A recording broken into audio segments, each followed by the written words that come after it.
వస్తుందని 61 ఏళ్ళకు పెంచితే 2024 నుంచి ప్రతి నెల 1000 మంది రిటైర్ అయ్యి 1000 కోట్లు నాకు అదనంగా రిటైర్మెంట్ బెనిఫిట్స్ ఇవ్వాల్సి వచ్చింది.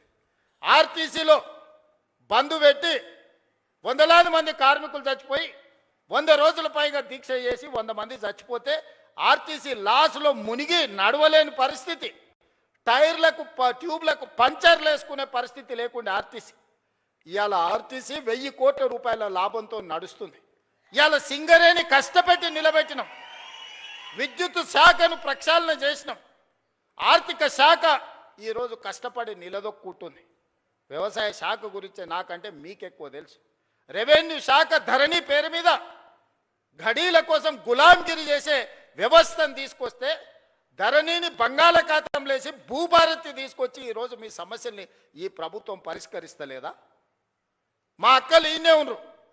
ఆ ఎల్ల అమ్మగారింటికి పోవాలన్నా, అమ్మవారిని దర్శించుకోవాలంటే అయితే ఇంటాయనని అడగాలి, లేకపోతే పిల్లల్ని అడగాలి. బస్కిరాయి బిడ్డ అమ్మని చూసి వస్తా అంటే ఇప్పుడు నువ్వు ఏముంది అమ్మ నీకు దసరాకు వదువుగాని అనేటోళ్ళు ఉగాదికి అడిగితే. ఇవాళ ఇంటాయన బాయకాడిపోతే అక్క బస్ ఎక్కి చక్క పోయి అమ్మని చూసి మళ్ళీ వచ్చి ఎప్పటిలాగా వంట వండుకుంటా ఈటీవీ మా టీవీ సీరియల్ చూస్తుంది. అక్కలారా మీరు చెప్పండి, మీ తమ్ముడు ముఖ్యమంత్రి అయినప్పటి నుంచి ఎవరన్నా మిమ్మల్ని ఒక్క పైసనైనా బస్ కిరాయి అడిగినరా? అక్క ఒట్టేసి చెప్పురి, 7 కన్నా ఎవరైనా అడిగిర్రా? ఉచితంగా బస్సు ఇవ్వలే అక్క మీకు అందరికీ? 11,000 కోట్ల రూపాయలు మీ తరఫున ఆర్టీసీకి నేను కడితే ఇవాళ 1000 కోట్ల రూపాయల లాభంతో ఆర్టీసీ నిలబడ్డది. మా అక్కల్ని అందరినీ ఆర్టీసీ బస్సులో మారాన్నులాగా పోతుంటే ఆటో వాళ్ళని రెచ్చగొట్టి ఆర్టీసీ ఆడబిడ్డలకు బంద్ పెట్టురని ఆటో డ్రైవర్లను తీసుకొచ్చి మీ మీద ధర్నా చేయించాడు. చెప్పి ఇరుగుతుందని చెప్పిన ధర్నా చేయించినోనికి మా అక్కల దగ్గరకు పోయారంటే ఇరుగుతుంది, ఏషాలు ఏ కూర మూసుకొని ఇంటికి కోరానంటే అందరు ఎక్కడోళ్ళు అక్కడ పోయారు.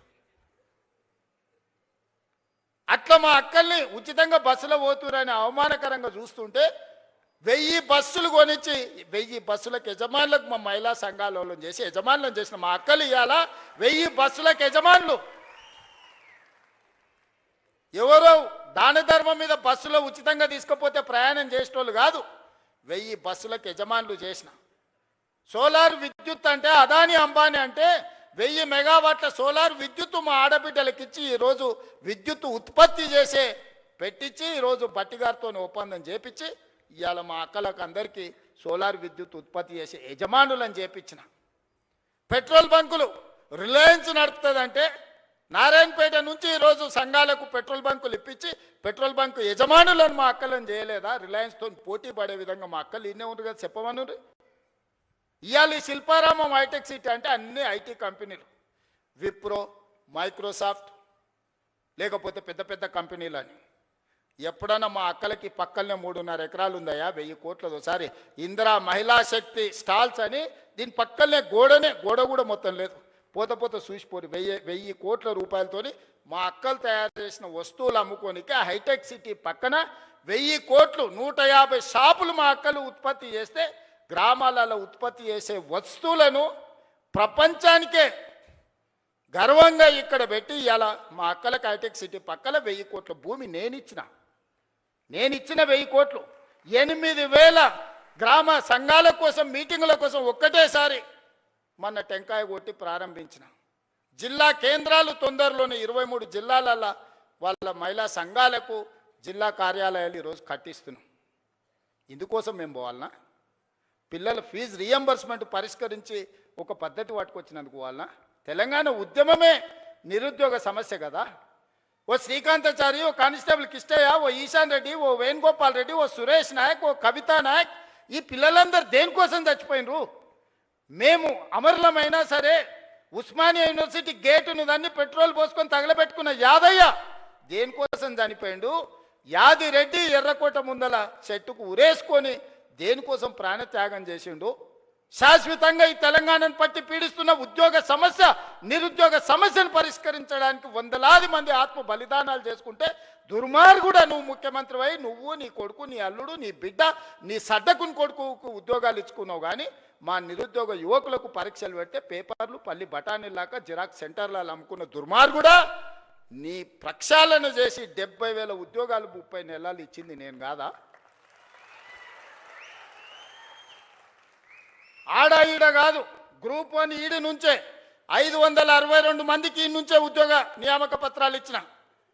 పుల్లలు పెట్టి కేసులు పెడితే సుప్రీంకోర్టు వరకు పోయి కొట్లాడి 562 మంది పేదోళ్ళ బిడ్డల్ని కాపాడి ఇవాళ గ్రూప్ 1 అధికారులను చేసిన.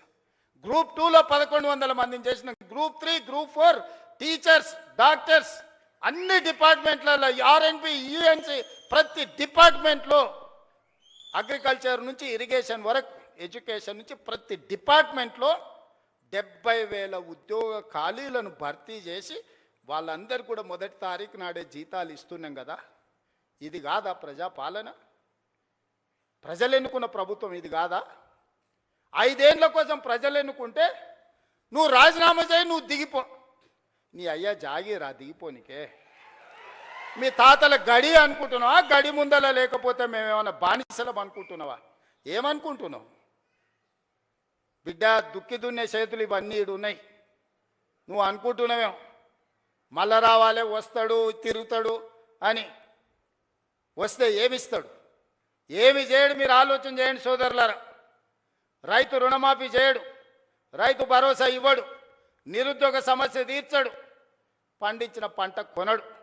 ఊరేసుకుంటే ఊరేసుకున్నట్టే అని చెప్పినోడు ఇవాళ 2,88,00,000 మెట్రిక్ టన్నుల ఉత్పత్తిని చేయటమే కాకుండా అన్ని ఒడ్లు ఉత్తమ్ కుమార్ రెడ్డి గారు కొని చూపించిండు. అట్లా చెప్పినోడు ఆయన ఫామ్ హౌస్ల 100 ఎకరాలల్లో వరి పండించుకుంటే 4,200 క్వింటాలు అమ్ముకున్నాడయా. మనకు 2,000 దిక్కు లేదు, ఆయనకు 4,200 ఏమో వడ్ల బదులు బంగారం పండిస్తున్నాడే ఫామ్ హౌస్లో. ఏమైనా గంజాయి పండిస్తున్నాయి, ఎటకెళ్ళి వస్తాయి?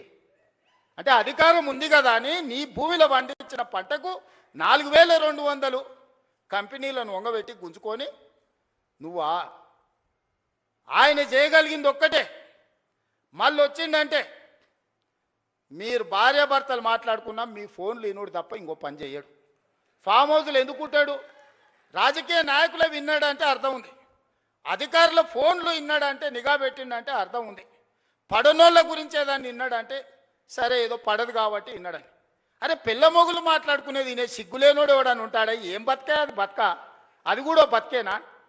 ఆఖరికి కన్న బిడ్డ కూడా చెప్పాను, నేను నా మొగుడు మాట్లాడుకున్నది కూడా ఈ దుర్మార్గులు విన్నారు అని చెప్పిందా లేదా? నేను కదా ఆయన సొంత బిడ్డనే చెప్పిందా? ఇంకెందుకే సిగ్గులేని బతుకు బాయిల దుంకి సావక?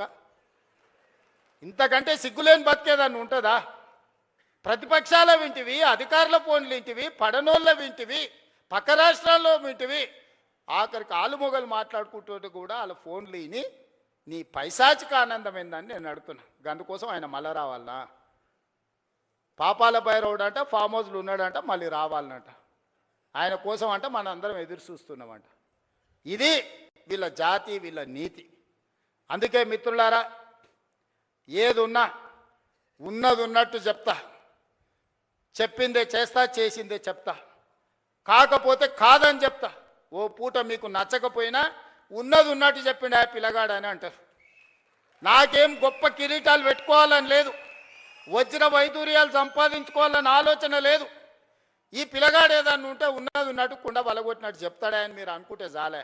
పదవి ఎంతకాలం ఉంటే ఉంటుంది, పోతే పోతుంది. పదవి ఎవరికి శాశ్వతం? ఇందిరమ్మకే శాశ్వతం కాలే, ఇందిరమ్మకే పదవి శాశ్వతం కాలే, ఎన్టీఆర్కు పదవి శాశ్వతం కాలే, రాజశేఖర రెడ్డికి పదవి శాశ్వతం కాలే. నాకు కూడా పదవి శాశ్వతం కాదు, మాటనే శాశ్వతం.